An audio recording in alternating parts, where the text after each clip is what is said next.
Assalamualaikum guys, welcome back to my channel. Kali ini aku akan membahas alur film yang berjudul Asih. Bagaimana ceritanya? Kita dengarkan bareng-bareng ya guys. Di awal film diperlihatkan seorang wanita yang bernama Asih sedang menggendong anaknya di bawah hujan lebat. Asih yang depresi kemudian membunuh anaknya sendiri dengan cara menenggelamkannya di dalam bak mandi. Asih yang menyesal telah membunuh anaknya memilih untuk bunuh diri di depan pohon besar. Scene berpindah ke sebuah keluarga kecil, yaitu Andi, Ita, dan Ibu Andi. Andi yang tidak sabar menunggu kelahiran anaknya sudah membeli semua keperluan anak pertamanya yang akan lahir 1 bulan lagi. Andi adalah suami yang baik dan siaga. Dia meminta Ita agar tidak mengangkat yang berat-berat. Malam harinya, saat mereka sedang makan malam, Andi meminta izin kepada Ita untuk keluar ronda. Setiap malam, ketika Ita akan tidur, Ita selalu mencoret kalender menjelang kelahiran anaknya. Ketika Ita sedang tidur, tiba-tiba lampu padam, dan terdengar suara pintu terbuka. Ita pun pergi mengeceknya, namun tidak ada apa-apa dan Ita kembali masuk. Namun tanpa Ita sadari, ada sosok tak kasat mata yang ikut masuk ke dalam rumah. Ketika Ita memanggil-manggil ibunya, tiba-tiba ketuban Ita pecah. Dan ia pun harus melahirkan malam itu juga, sebulan sebelum tanggal kelahiran anaknya. Keesokan harinya, Ita yang selesai memandikan Amelia, Andi yang akan bekerja berpamitan. Ibunya yang akan membantu menjemur Amelia. Ita yang selesai menjemur pakaian, kemudian ia mencari ibu dan anaknya. Saat Ita keluar, ia kaget melihat anaknya yang masih dijemur dan ibunya yang sedang tertidur di teras. Ibu merasa ia sudah membawa masuk Amelia sebelum ia tidur. Namun, Ita memaklumi. Mungkin ibu lupa karena ibunya sudah pikun. Beberapa saat kemudian, saat ibu selesai minum obat, ia melihat sosok wanita yang ia kira adalah Ita yang sedang bersenandung. Namun ternyata itu bukan Ita. Beberapa saat kemudian, datanglah Bu Bidan Sekar. Ia membawa boneka anaknya yang sudah tidak terpakai untuk diberikan kepada Amelia. Ibu Sekar berpesan, jangan menaruh keranjang bayi di dekat jendela sebelum 40 hari. Dan jangan dibawa keluar rumah, apalagi saat maghrib.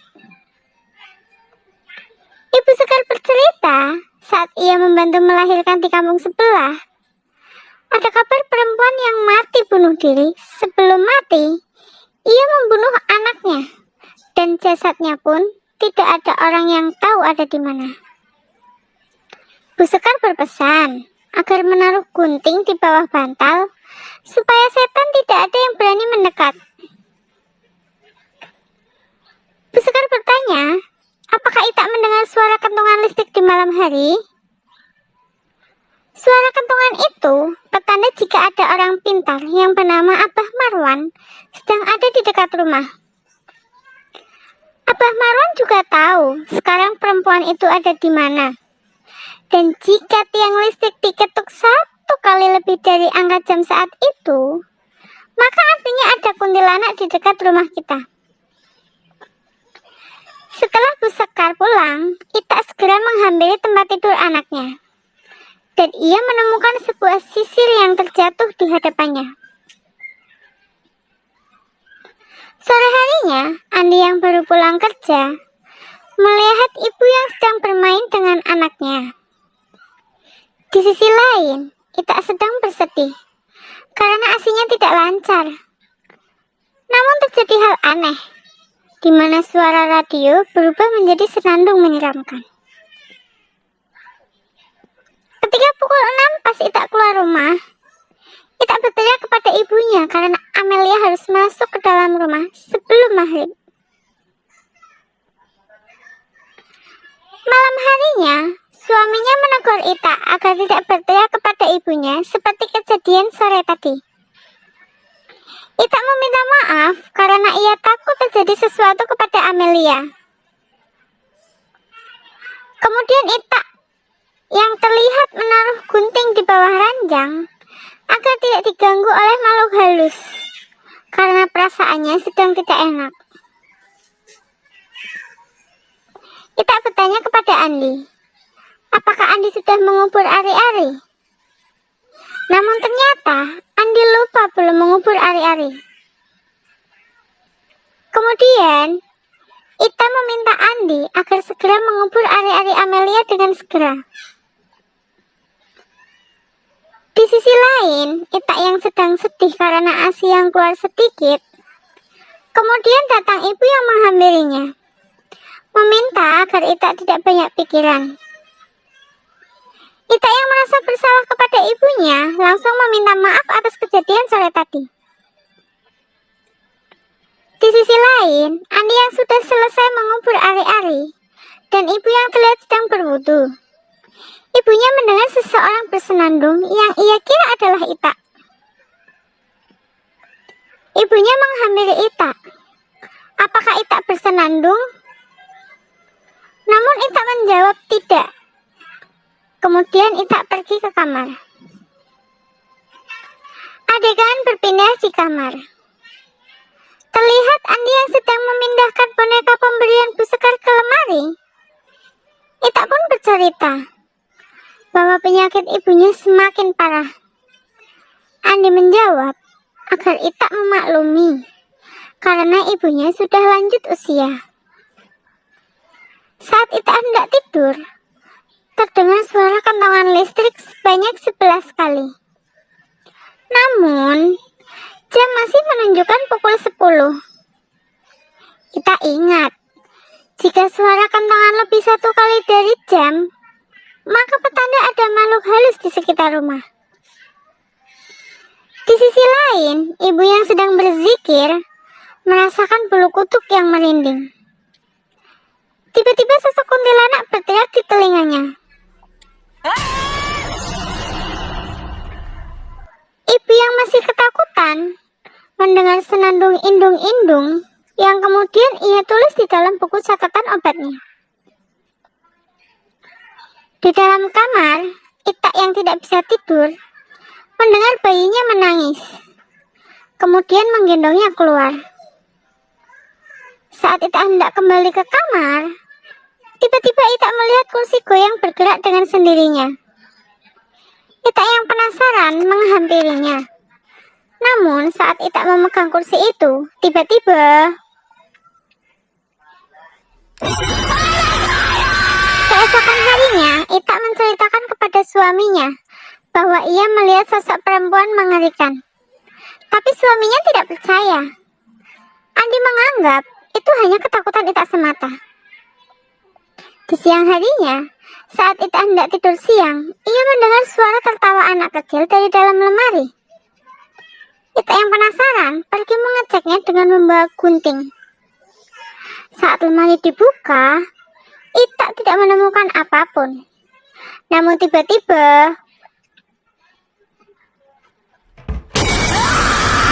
malam harinya ibu dan Ita menunjukkan buku catatan ibunya. Ita menjelaskan bahwa dia dan ibunya mendengar indung-indung yang kemudian ibu mencatat di bukunya. Ketika Andi sedang minum, ia mendengar suara anak ayam dari luar rumah. Andi yang penasaran kemudian keluar rumah untuk mengeceknya. Ketika Andi keluar, ia melihat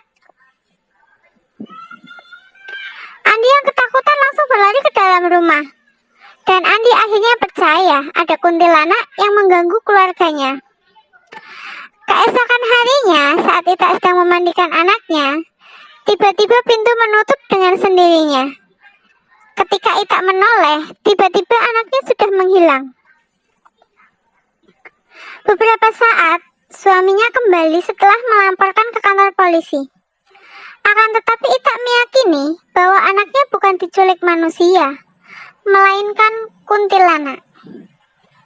Ita menyuruh suaminya untuk mencari orang yang bernama Abah Marwan di kampung sebelah.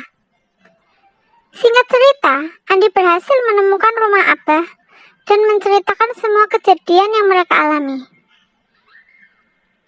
Scene berganti di rumah Andi. Terlihat Abah yang sedang menceritakan asal-muasal kuntilanak itu yang ternyata bernama Asih.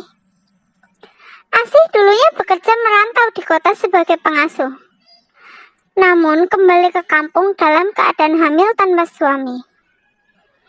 Asih yang tidak diakui oleh kedua orang tuanya dan dikucilkan oleh warga sekitar. Asih depresi dan akhirnya membunuh bayinya sendiri.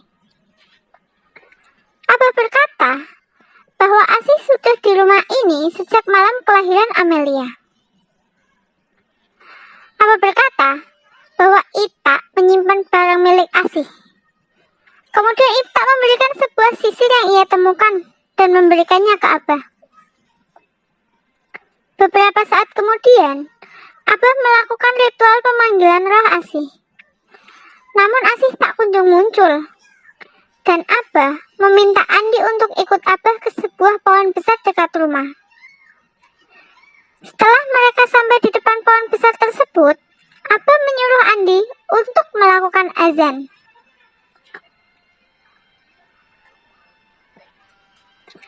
Setelah kumandang azan selesai, terdengar suara bayi di balik pohon. Andi mengambil Amelia dan akan membawanya pulang ke rumah. Di sisi lain, Ita yang sedang zikir dengan pikiran yang kacau, tiba-tiba dirasuki oleh roh Asih. Saat Andi sampai di rumah, ia langsung memberikan anaknya kepada Ita. Tapi terjadi hal aneh. Abah merasakan bau danul dari tubuh Ita, dan benar saja, Ita dirasuki roh Asih. Ita yang kerasukan berniat membunuh anaknya dengan cara menenggelamkannya di bak mandi.